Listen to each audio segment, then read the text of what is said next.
why should anyone take command from you? You are not a constitutional authority.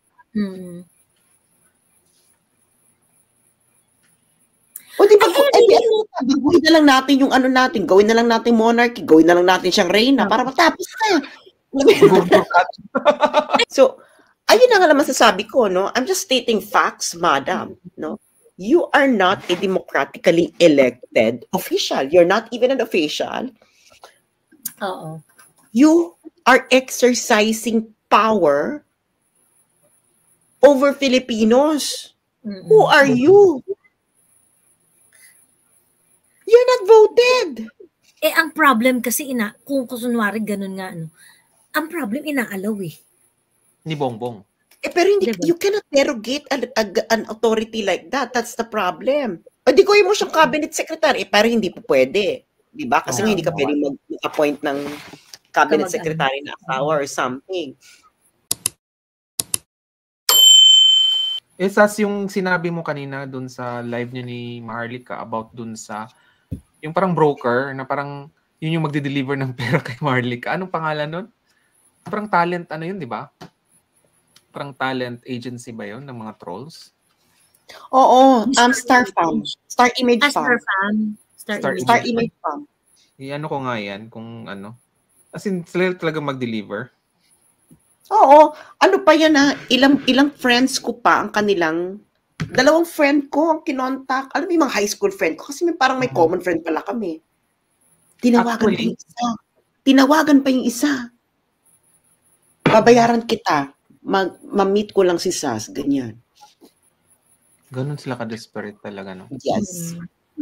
Kasi nga, yung dating nagbabash sa amin dalawa ni Maharlika, na ginagawan kami ng sungay, si Ben Barubal, ay nagsabi yung kanyang kaibigan na inaalok siya 200,000.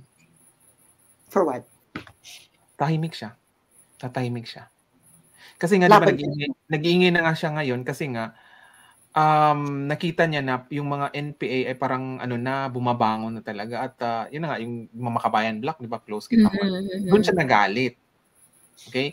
Kaya nga, na siya baliktad na rin siya, bumaliktad, hindi na siya pro-BBM. Kasi nga daw, yung mga pamilya niya ay biktima ng NPA. So non-negotiable sa kanya yung mga... Yes, kahit ano amount.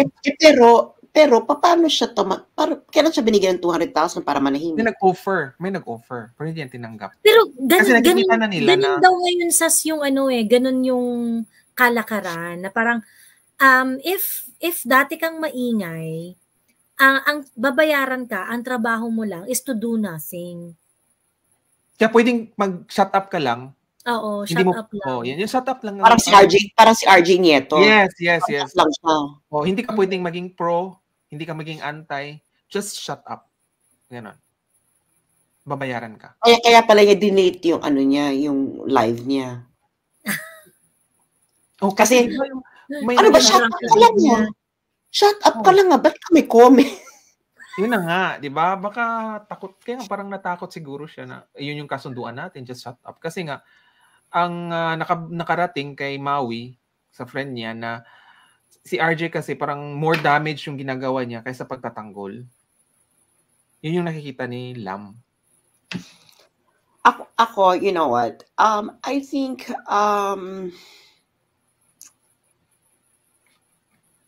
kasama nga siya sa Black Ops. No? Kasama siya dyan sa Black Ops team. Yang silang dalawa ni Mel, saka si RJ. Sila yung confident. Pag kailangan ng Black Ops, sila yung major brains dyan. Hindi kasama si Tunying? No. Dahil hindi naman nakatira si Tunying sa Benguet. Baka iba yung sa kanya, iba yung deal sa kanya. Ano lang siya, download, siguro dina-download lang yung information sa kanya, ganyan. Pero hindi siya yung kasama sa strategic planning. Ganun yun. Ano na nga siya, ibang level lang yun si RJ, no? Ano na siya, political operator, para na siyang Bobby Deser. Kilala niyo si Bobby Deser nung panahon ni Era. Ayan, ganyan na sila, Bobby Deser. Oo, na eksenang gagawa ng crisis, gagawa ng mag-fix ng story, a full on political operation. So ang sabi ni Kenneth, I doubt kasama si kasama si RJ I doubt kasama si RJ paano ka nga magda-doubt? Nandun nga ako. Ako na nga nagsasabi sa'yo. I know. Personal first-hand information. May GPS, ka pa nga doon, di ba? I have a GPS. Kaya nga, to prove, di ba? Naku, baka lusubin niya doon. Kaya nga sabi ko, kaya siguro gusto nilang deleted all over ang aking Facebook, pati Messenger. Ang dami kasi incriminating sa Messenger ko. Hindi ko naman alam na ganito palang gagawin nila, pati Messenger ko, no? Kasi before, pag suspended ka, hindi nadadama yung access mo sa Messenger. Ako talaga pati access ko sa Messenger, pati accessing previous messages, wala. Oo, wala na nga. Ako hindi ko na makita yung mga natin, yung usapan natin na Did you share yung info about dun sa location to somebody? Yes. Kasi di ba, baka may gagawin sila sa inyo. At least merong Kaya ko nga ginanon because kinakabahan ko doon. Sabi ko parang ano pa to? Parang talaga, parang gubat na hindi mo akalain na may compound. Tapos kasi makutub kasi ako eh. Piniringan kayo? Hindi. Makutub kasi ako pag hindi ko gusto yung energy. May vibe ka. May vibe, maganon ako eh. Na, I don't, and yung phone ko kasi, may emergency siya, na pipindutin mo siya ng 5 beses. Tapos magsisend siya ng GPS. So walang signal talaga doon ng mga globe or something? Wala. Kaya nga, pag emergency lang yung kaya. Kasi anong tawag doon? Jumper. Jumper. Naka-jam. Jumper. Jam. Oo. Yung signal. So, paano sila mag-communicate sa ibang sa doon kung naka-jam? Sila lang may access? Magpapaalam ka. Really? Para tanggalin yung jam. Or, aalis ka dun sa lugar na yon, pupunta ka somewhere else na malayo. Oo. Walang mga NPA doon? Wala. Private property eh. It's private property. Yeah. Private property. Hindi mo siya makikita kasi nga siya forest. Oo. Sas merong phone-in question. Okay. Nung nagdadrama daw si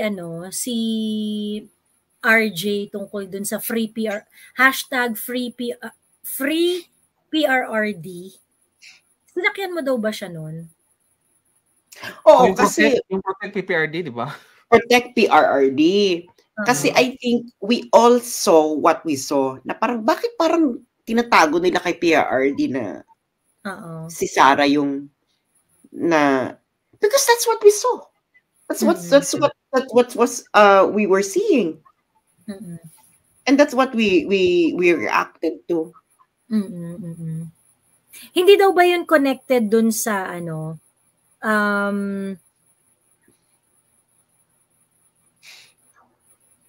daw dito, yun? Sabi niya, kasi siya nag-back up ni TP doon and bigla after 2 days or something, binura niya post niya about it and just stayed silent. Yung latest na yan? Bakit tanda mo to? Talagang may diary ka ba binura niya after 2 days? Hindi ko na matandaan kung ano yung pinagsasabi mo, parang 2 days or whatever. Pero alam ko yun, no? We talked about it na look, parang tinatago nila yung na nag-file. Di ba tinanong kasi siya, di ba? Gusto kong tanongin, nag-file na ba ang anak ko? Di ba yung may ganun siya. So parang, lahat naman nag-comment doon na. Everyone watched that video. Ayun. Di ba? So, it's just natural. Pero, sinabi ko nga, hindi talaga tatakbo si Sara ng presidente because of delikadesa. You will know this eventually, no? At kung bakit ano ito ay nako. Things will just unfold as they should. And sana is sana nga sana is mauna yung mga dapat maganap kaysa yung sa tingin kong pwedeng gawin ni Bongbong para ma-unite ang military. Ano tingin mo ano ba yung possible na pwedeng gawin to get the military to his side? Not to his side, to get the military united. To let them fight an enemy. Okay. Ayan na yung WPS, oh. Diyos ko, Lord. Isang tumbling na lang yan, pwede ka na. Ano na yan eh, military confrontation na yan eh. Pag ganyan, anong gagawin ng military? Alam mo namang yung military, sabihin ng military, hindi. Anuhin namin to. Diversionary foreign policy. That's it. That's all he needed to do. Kaya nga sabi ko, ay magaling yung pagkakalatag ng mga barahan nito. Pero nga, there's no such thing as a, yun nga lang, mag-ingat siya sa miscalculation.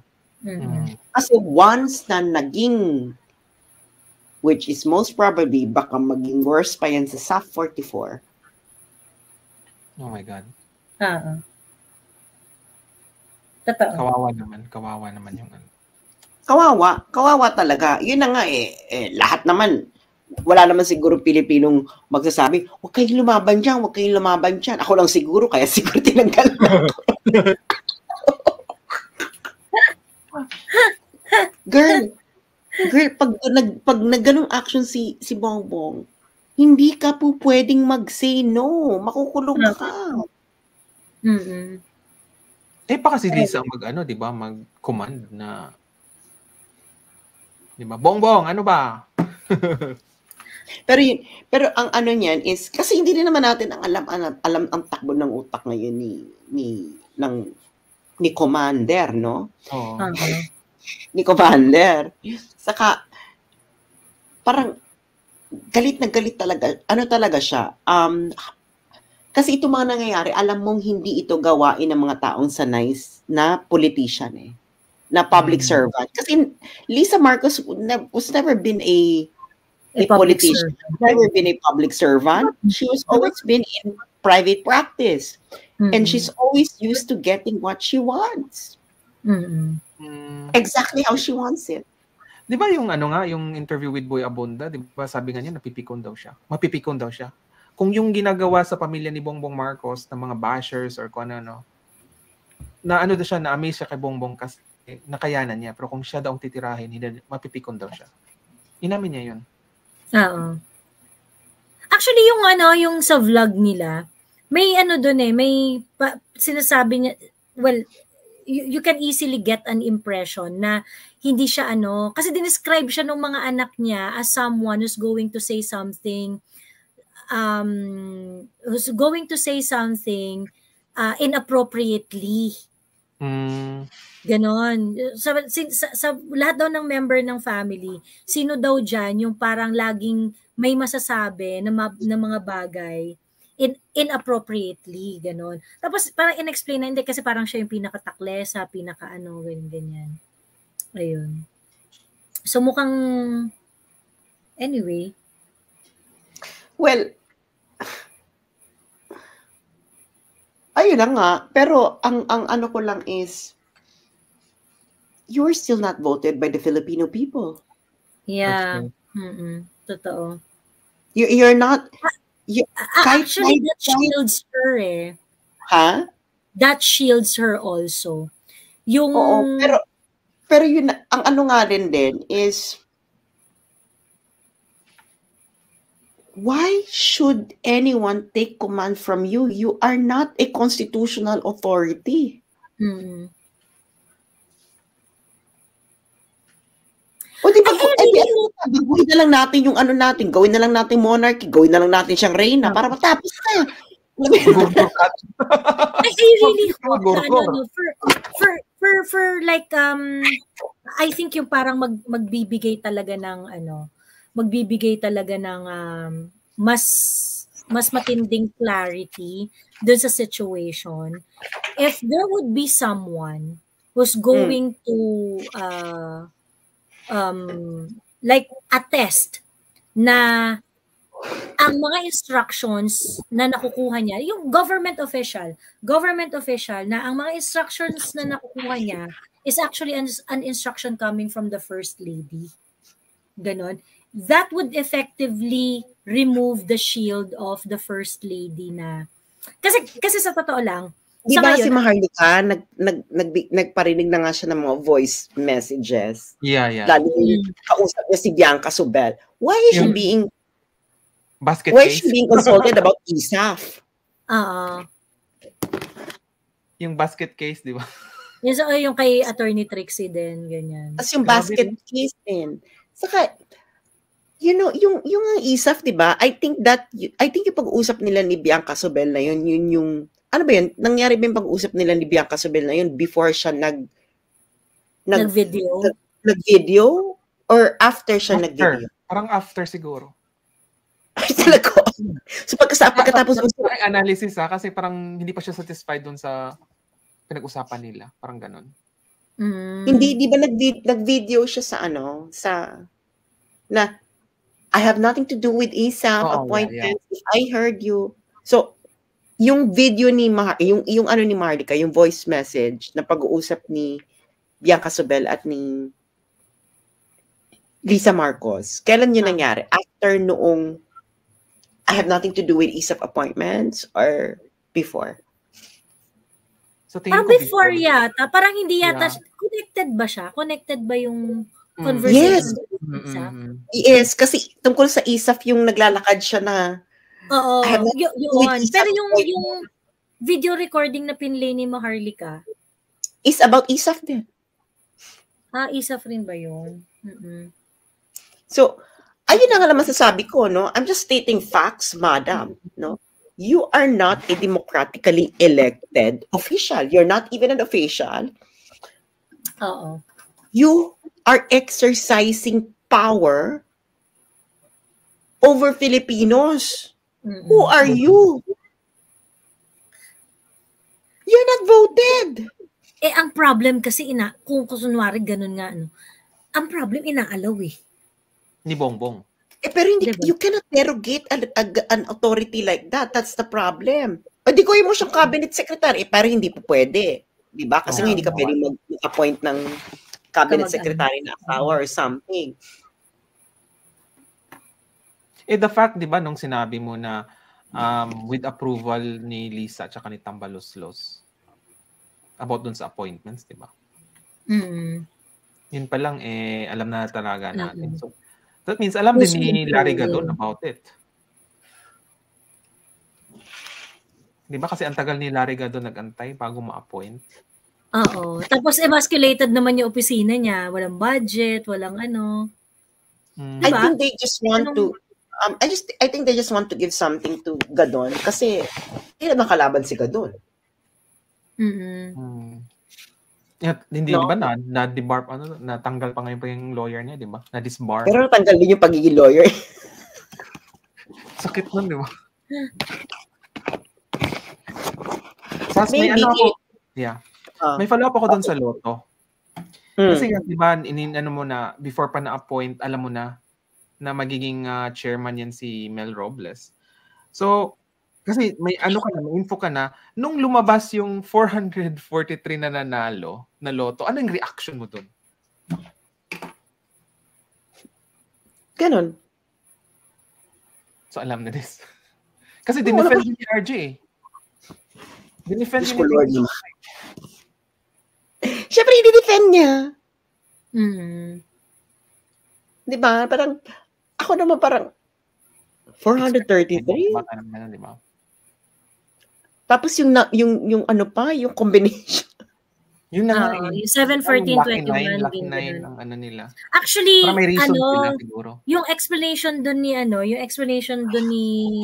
TP. Kasi daw, yung number na parang, di ba sa dyaryo, merong lucky combination na nilalabas. So parang for that day, ang lucky number na nilabas is yung multiples of 7, ganon. 7, 14, 21, ganon. So ngayon, meron siyang pinresent na na sa ibang jurisdiction, meron ring mga nanalo, mga multiple winners because of similar incident. Kasi daw, yung tumaya nung araw na yon, parang meron siya mga pinakita, mga 71 winners, ganyan. So, nangyari, kasi nung araw na yon, na-publish nun sa dyaryo kung ano yung lucky number. And so, the bettors use the lucky number to bet. So basically, dahil kumbaga parang yung naging utak ng mga tao na lucky number to, they're going to bet the same way. So kaya madami yung mga nagsipagtamaan. Ang question doon is, yung sa mga pinakita niya kasi na mga incident, 71 yung 71 yung parang pumili ng same number. Dito sa Pilipinas, 400, yung parang, meron, kasi parang, may logic yung may logic yung explanation niya May logic yung explanation niya. Pero yung number nga na 400 plus na ganun, talaga, ibig sabihin, ganun karami yung umaasa sa sa number na yon. Sa number na yon, sa lucky number on that day, dito sa Pilipinas. Gaano karami ba yung better? I mean, it could have been sana kung if that is the explanation, dapat nagpakita rin snow sa labas. Oo. Nagpakita rin ng history on nagpakita rin ng history na parang first time ba natin naglabas na ganyan? I mean, Guinness world record nga yun nangyari. Kasi sobrang dami na ganun. Ang ko naman doon, yes, may probability talaga lalabas yung number. The next question would be, ano yung probability na kaya nilang dayain yung pag-draw? Diba? Kasi nga, the fact na tinitimbang lang nila yung bola and hindi nila minimeasure kung anong size ng bola, kung magkapareho ba, questionable na yun, diba? And then, walang x-ray sa bola kung anong may laman yan. Tinitimbang lang talaga nila. Hindi, ang doon is, well, may magagawa pa ba tayo? Hindi mag-comment. Talaga nilang dayain, kaya talaga nila, diba? I think the bigger question is yung sobrang daming nananalo ng jackpot. Yun unprecedented talaga. Kasi by May 2023, yung winner ng 2022, magkasing dami na. May pa lang ng 2023. Parang 52 winner ng May 2023. Ang nanalo lang ng jackpot ng 2022 nasa 54. Hindi naman nag-slow down yung dami ng every other week merong bumibingo sa loto. Diba? Hindi, ang kasi noon is ito, may address lang ko rito comment. Ayaw daw niya makinig dahil wala raw siyang tiwala kay Roy. Di wag kayo makinig sa kanya. It's his hello? Nandiyan pa ba kayo?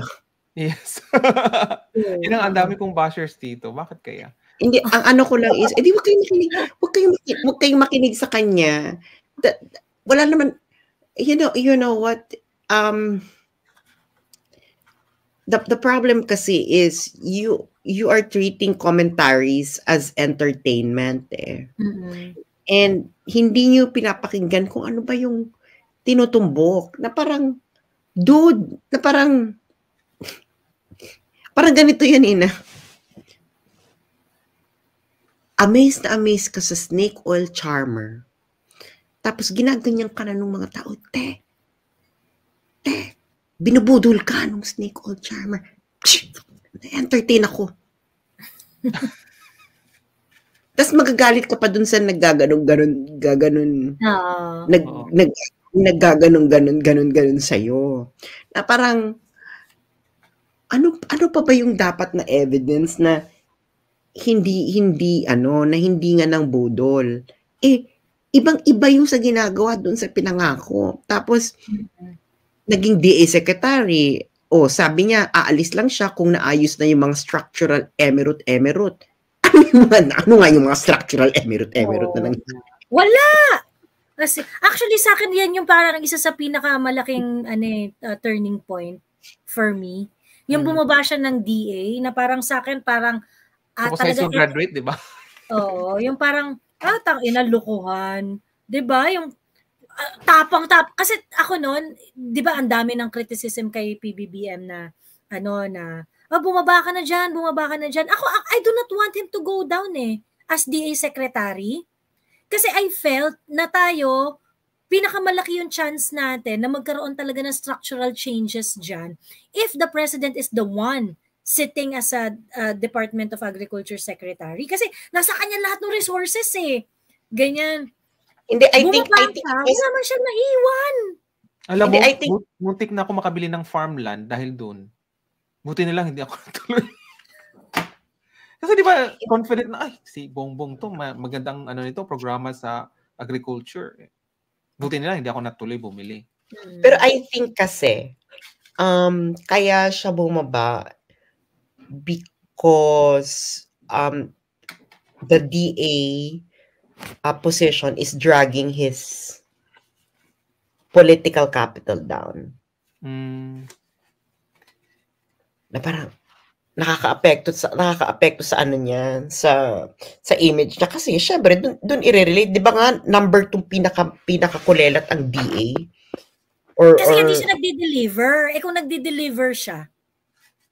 Pero yun na nga na magaling naman silang magpatahimik ng criticisms.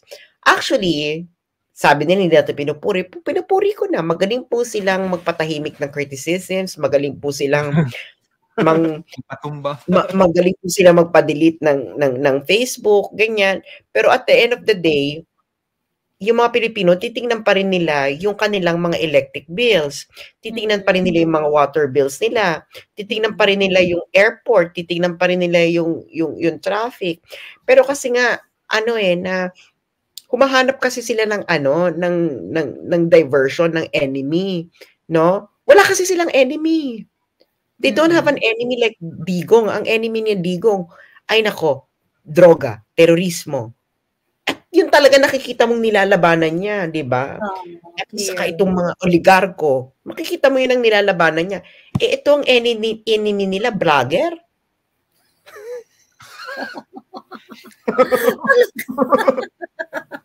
Kasi nasa ibang bansa ka, hindi ka nila kayang i-persified.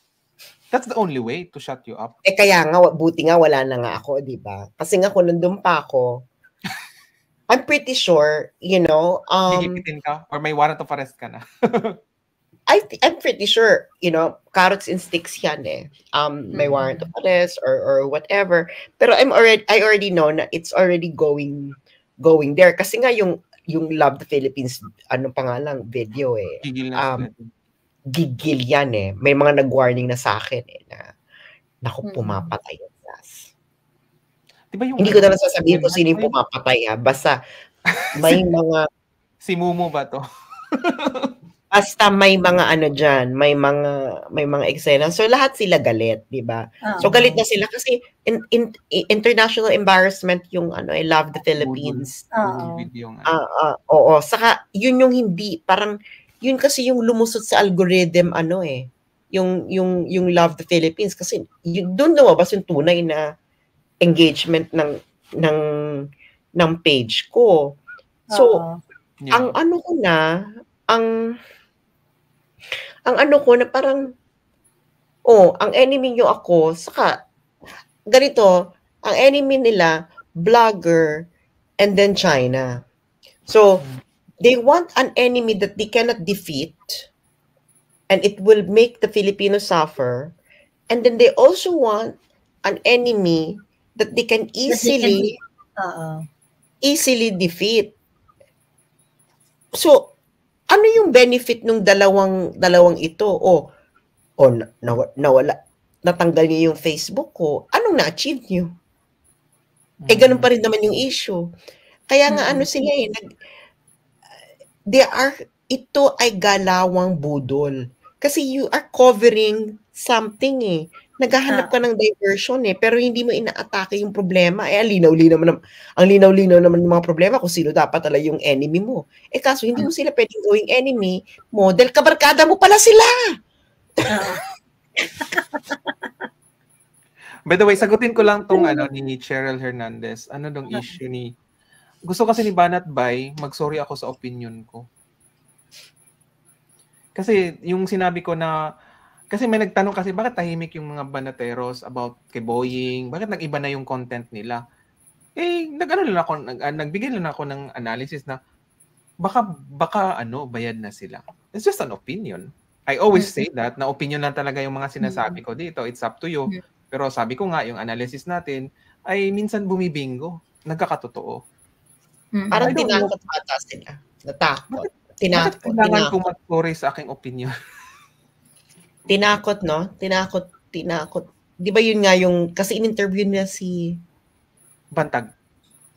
Si Bantag ba yung interview? Sabi, bakit hindi yung inaresto? Citizen arrest. Dapat ito mga vlogger na ito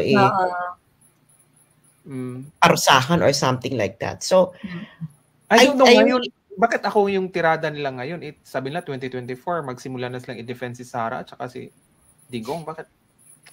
Hindi na nga ako nagko-content sa kanila I don't know. Hello! Pagkatapos nung nangyari sa akin, di ba, parang, and then kay Maharlika na, well, actually, yung kay Maharlika kasi parang intellectual property. Yung kay Maharlika kasi ang madali niyang labanan yun Pwede, I think mas, compared sa akin, saka yung kay Maharlika, parang mas madaling ilaban yung kay Maharlika kasi naka-registered yung ano niya yung Maharlika Meron siyang registration sa Amerika nung Maharlika. Ako nung ilalaban ko, hindi ko nga alam yung violation ko. Tama. True. Actually, yung speaking of yung pag-shutdown.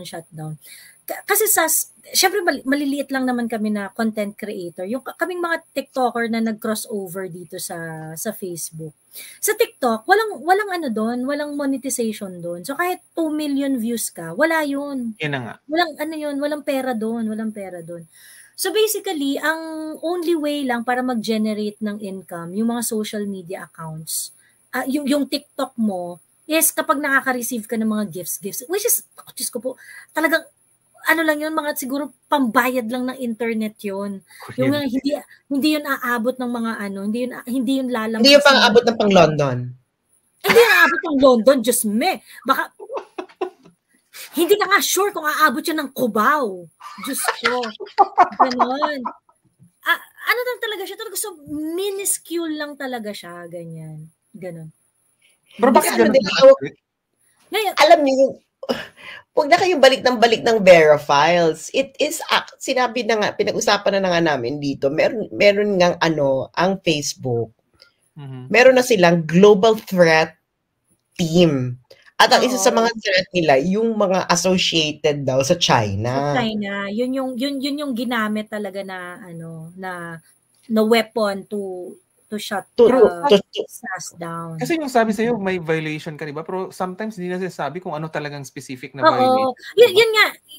Eto nga, no? So, dito, kami, yung mga TikToker na nag-crossover sa Facebook, di syempre, we are gaining followers, we are gaining ganyan. All the time, meron kaming violation na hindi mo naman ma-identify kung ano yung violation mo. So that would affect your ability to monetize. So ngayon, kunwari ako, 4 na yung Facebook account ko na binuo namin. Lahat yun walang monetization yun. Kasi lahat yun merong violation ng Kemerut na hindi namin alam kung ano. Ganon. So, ano yung naiisip namin dito? Well, ang naiisip ko dito is because they do not want to reward political content creator like myself na to push on doing this. Kasi wala kang makukuha. Wala kang makukuha. Diba? So basically, kaya parang, well, sa mga mas established na account siguro, I don't know kung mas yung articulate yung mga yung mga violation or whatsoever, kineme, ganyan. Pero ako, sila Kuya Miko, sila, yung mga account namin, it hardly meets yung, yung monetization level na mag-gain talaga siya ng income. Kaya siguro lang, 500 lang yung offer sa mga TikTokers. Diba? Kasi wala palang kita sa TikTok. Kasi walang kita.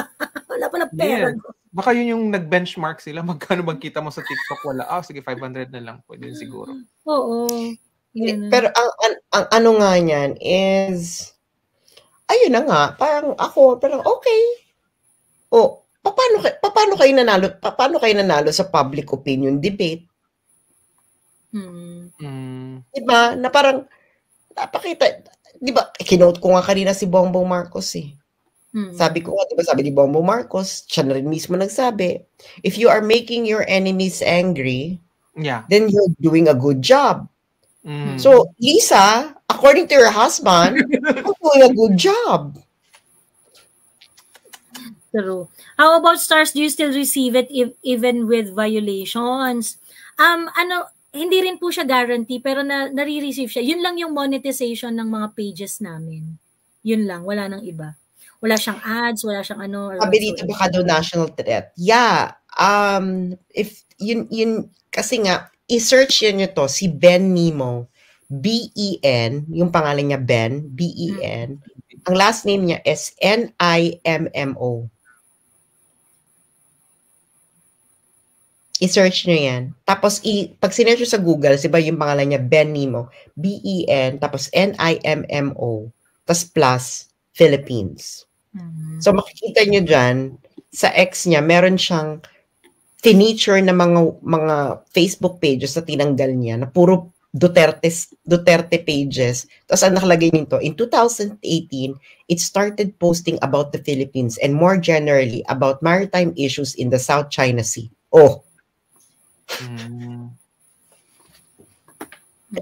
Kasi yun trend yan sa Facebook na nagtatanggal na sila ng mga ganon So yes, Ben Nimo, tama, Minami.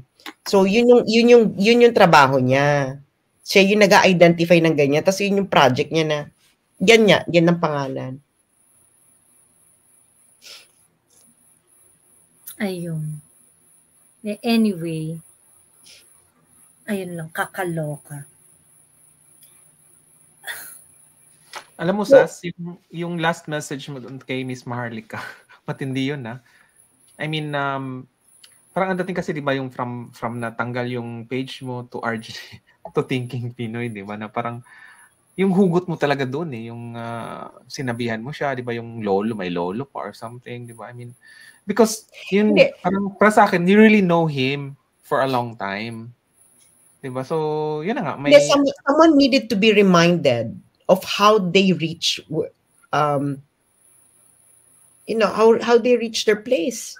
Isa rin akong funny thinking Pinoy I even donated to him before. Because I sincerely believe na, parang, makabayan, ganyan, na alam mo yun, finally, meron ng boses from yung mga taong bayan na katapat ng mainstream media. Nasa akin pa yung Diyos ko, I don't delete these things, no? Nag-donate pa ako sa kanya twice, maliit lang naman, no?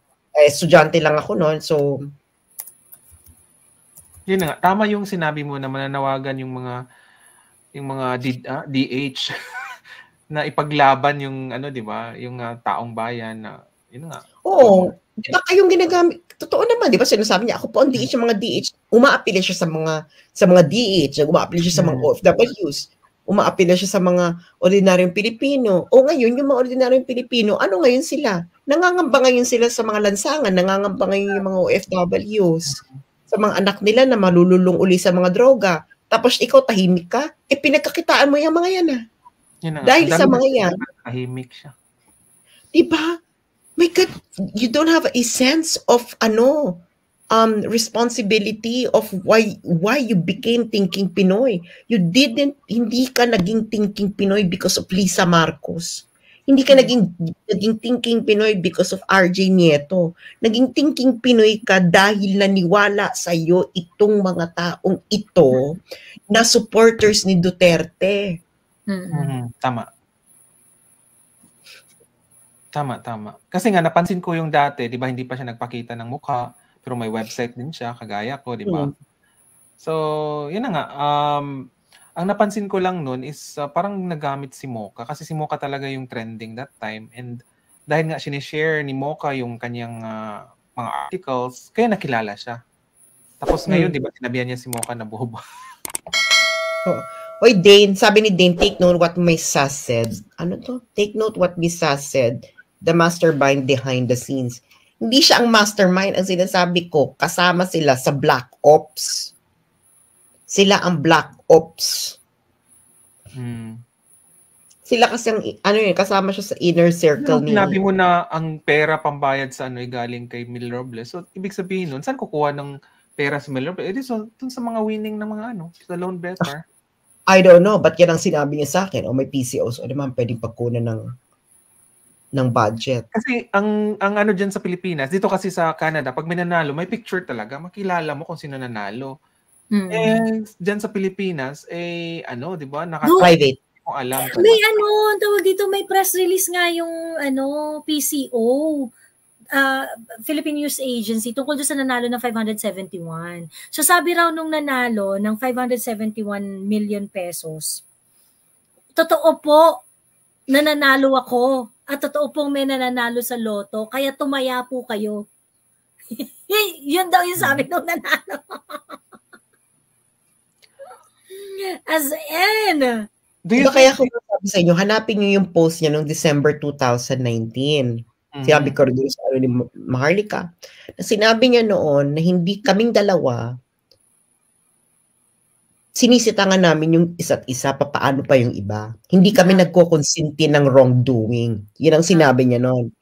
And if we only played our cards well, we would have been multimillionaires, sabi niya. Siya mismo nagsabi sa bunganga niya yan, na hindi kami nagko-consinti ng wrongdoing. Sino ngayon sa aming dalawa ang naging totoo, consistent doon sa sinabi niyang yun? All I can say is, I'm not a multimillionaire. I'm not even a thousandaire. No. I just have enough for everyday, day-to-day living. So, sino ngayon yung niloko niya yung sarili niya? At eventually niloko niya yung taong bayan. Kasi may resibo ang mga followers niya eh. Babalikan yung mga sinabi niya doon. Oo. Parang si Bongbong Marcos, 'di ba, nung galit na galit siya sa Smartmatic, pero bakit tahimik siya ngayon? Naging Bongbong Marcos siya. Kung ano si Bongbong Marcos siya na. Ganun din siya. He reflected his principle. Kung anong sinabi ni Bongbong Marcos noon, nung naupo na sa kapangyarihan, na iba na. Si TP, nung wala pa sa kapangyarihan, iba. Nung nakaupo na siya, meron na siyang kapangyarihan, meron na siyang pwedeng magawa, meron siyang hawak na kapangyarihan, si TP. Iba na rin. Kaya nga, diba, power and money revealed who they really are. Nakakalungkot lang, di ba? Nakakalungkot talaga. Parang... nakakita ng opportunity eh. Yun nga ganun talaga kapag kunwari, napunta ka doon sa you are confronted with a choice. Kapag takot kang maghirap, tas nakakita ka ng ginto sa harapan mo, hindi mo talaga iisipin na pumunta dun sa bagay na kinakatakot mo. Actually, may experience ako niyan eh. Kasi nga, sinabi ko na rin sa kaming viewers na dati po akong treasure hunter. Kasi yung ng mga Yamashita, something ganon. So, di ba, from Saudi Arabia, nag-abroad ako, may naipon ako. So, doon ko rin na-discover yung about nga sa Marcos Gold. Kasi yung mga kasamahan ko, yung mga nagte-treasure hunter doon, they talk about it sa Leyte.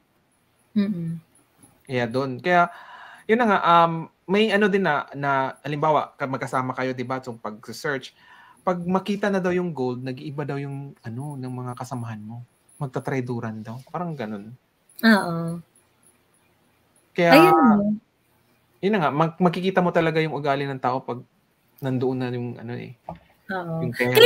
Kaya alam mo, importante sa akin yung tinanong ako dito ni Sas before.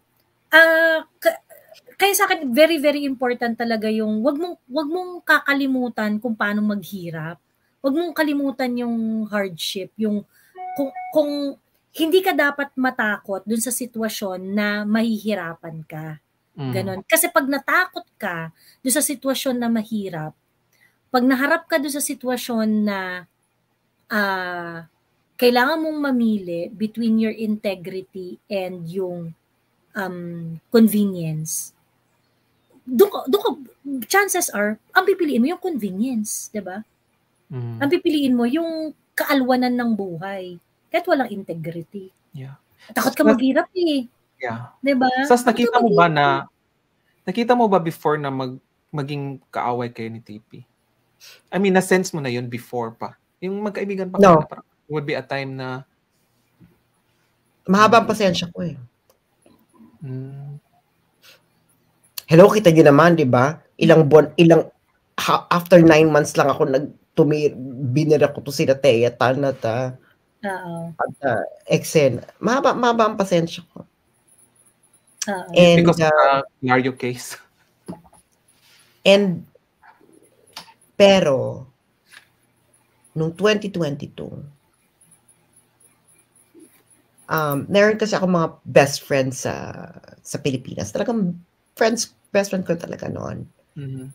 Tapos kinuwento ko yung sabi sa akin ni RJ, kukunin ka raw kukunin daw ka ni RJ sa mag-USEC daw sa kanya kasi i-appoint daw siya ng political advisor. Sabi sa akin ng kaibigan ko, huwag mong tatanggapin. Bakit? Huwag mong tatanggapin.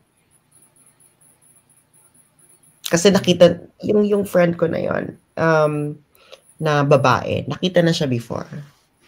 So, na-sense niya na basta may iba siyang pakiramdam. Babae So, maano yung pakiramdam. Instinctive. And then nga, talagang hindi ko inaano. Tapos eventually, yun na nga nangyari. Tapos, yun na, nung sinabihan ba naman ako ng you don't bite the hand that feed you, sinabi niya sa akin, kita mo na? Sabi ko sa'yo Kita mo na yung ugali. Sabi niya ganyan, nakita mo na yung ugali. Tapos, nung can you imagine, sabihan ka ng ganun, you don't bite the hand that feed you. Sabi ko, but who's feeding me? I'm feeding myself. I'm not biting my hands. Is it because nagiging political analyst ba yun? Yung kay Liza? Ano yung work mo before kay Liza? Yung consultant. Consultant, yeah. Is it because dahil alam niya na consultant ka ni Liza, parang kaya nasabi niya yun sa'yo? Ang alin? Yung you don't bite the hands that, But tapos na yun. Tapos na yung gig na yun. Sa hello, that's job. Parang,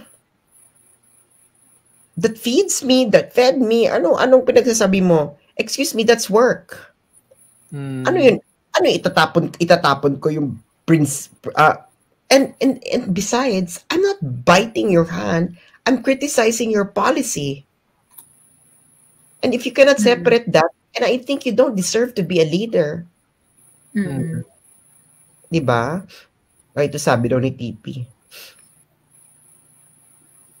Hindi porket BBM ako, hindi ko na sila bibire. Ay, narinig ko to sinabi niya talaga to sa Once na may anomalya sa BBM admin, titirahin ko kayo. Sabi din niya, Inday Sara is the queen of integrity. Anyari kay TP. May nagsabi sa akin na even Inday hindi daw wala siyang tiwala kay TP. I don't know that. So, ayun na nga, na parang, hello, nung kinuha mo consultant, you know who I am. I will speak my mind. Ako naman parang, if you don't want me to speak my mind, then get somebody else that you can be a consultant to you, who will just say yes to you, who will just say, kaya, my God, why would you get a consultant who will not give you an honest assessment? Frank and honest assessment. ano kasi ang ano kasi niya ni RJ, you know. This is like ugaling alta. You are beneath me. I'm above you. Know your place. That's it. Actually, evident yan dun sa ano niya, evident yan dun sa vlogs niya.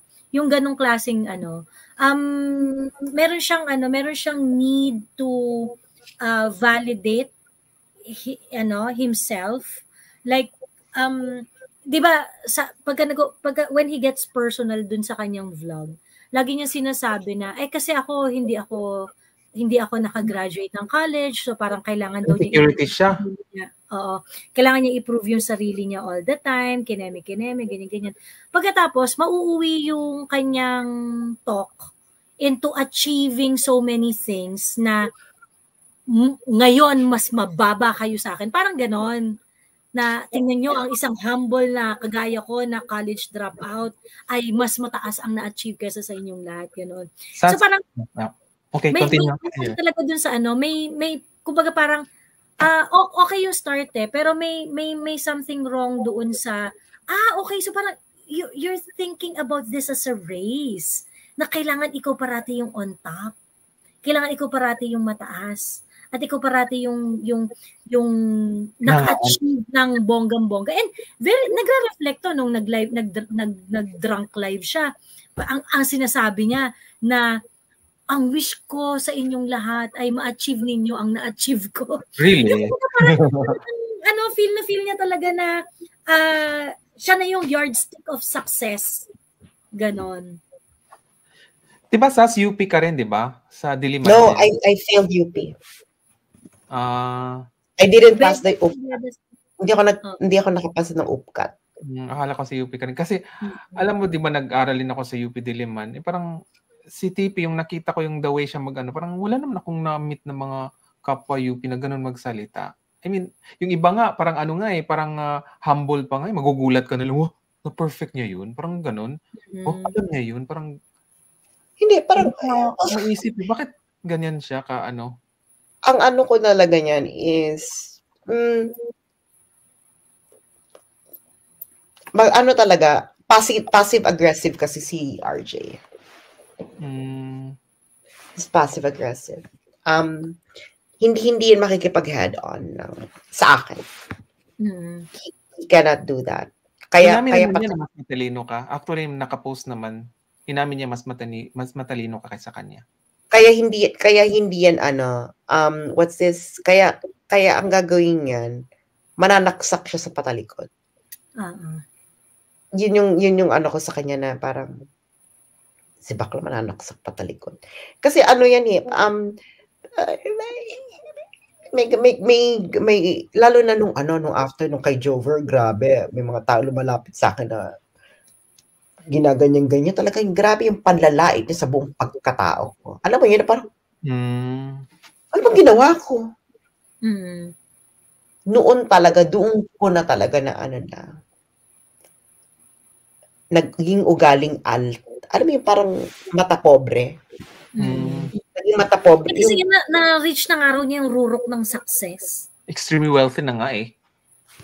Oo, okay lang naman yan. Pero, hindi ka naman mamamatay and you will turn into diamonds, no? Correct. We will all die in the same way. We will all just all be dust. Kung ikaw ay mamamatay ka and you will turn into diamond, ayan pa siguro, no? Tsupain pa kita dyan ngayon eh. Alam mo yun? Pero, but you're not gonna die and turn into diamonds. You know, Diyos ko, you will just end up another pagkain ng bacteria and maybe if you're lucky, maybe you might go down in history as someone else that you didn't imagine that you could be. Di ba ganon? Maybe you could become a superstar or maybe you could become I don't know, no? Baka this is because this is Marcos 2.0. We'll never know what's gonna happen. Actually, he will be part of history. Sino? Si Thinking Pinoy. He will be part of the history. Oo. Alam mo, parang he would be... most, well, he's the biggest political... he became a really, really huge political blogger. Mm-hmm. Pero the thing is, at the end of the day, na you will still die. That's right. yun yung bottom line nun, kuya, na parang, I just really hope na when you're already there and you met death, that you can honestly tell death na you have a light heart. Kasi otherwise, then you didn't really live a fulfilling life. Diba? Kasi can you imagine dying with a heavy heart? Diba? Pero yun na nga, na ang bottom line kasi niyan is, alam mo parati ko sinasabi yun nung 2021, nung 2021, nung October pa. Kasi I was hoping na pwede pa siyang mamuna sa administrasyon. Sinasabi ko sa mga tao, alam niyo, isa lang ang pwedeng pumuna dito na talagang magkakaroon ng impact. Itong si RJ. Kasi natin ko, ba't hindi siya nagsasalita? Ewan ko, maganyan pa ako. And then nung early na ng 2023, doon ko na talaga nakita na piece together na this is a lost cause. Alam mo yun, na parang wala na to, parang niloloko na lang niya yung mga tao na thinking pa rin siya. Alam mo yun? And sabi ko, ay nako. And yun na nga, na actually yung ano pa lang yung F1 race yung sinabi niya na billionaires are happy.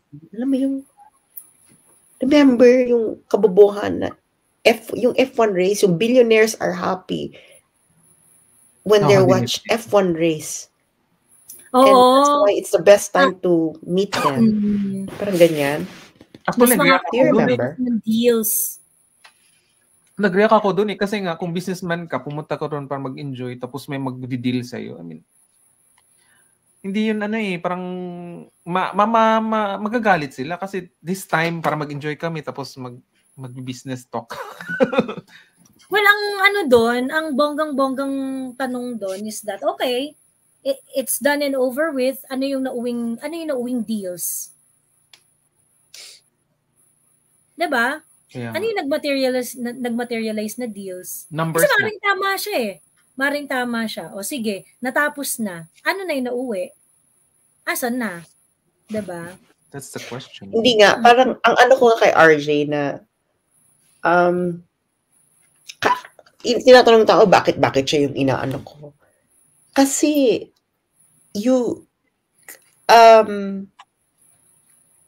I know kasi yung ginagawa niya behind the scenes. Diba? And, ayan, silang dalawa ni Mel.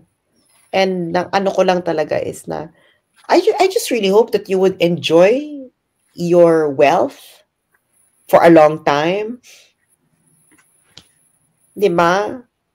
And, I just really hope that your health will not punish you for whatever that you're doing right now. Kasi ano yan sabi talaga ng nanay ko na if you didn't earn your wealth in the right way, your wealth will get drained by a very, very bad health.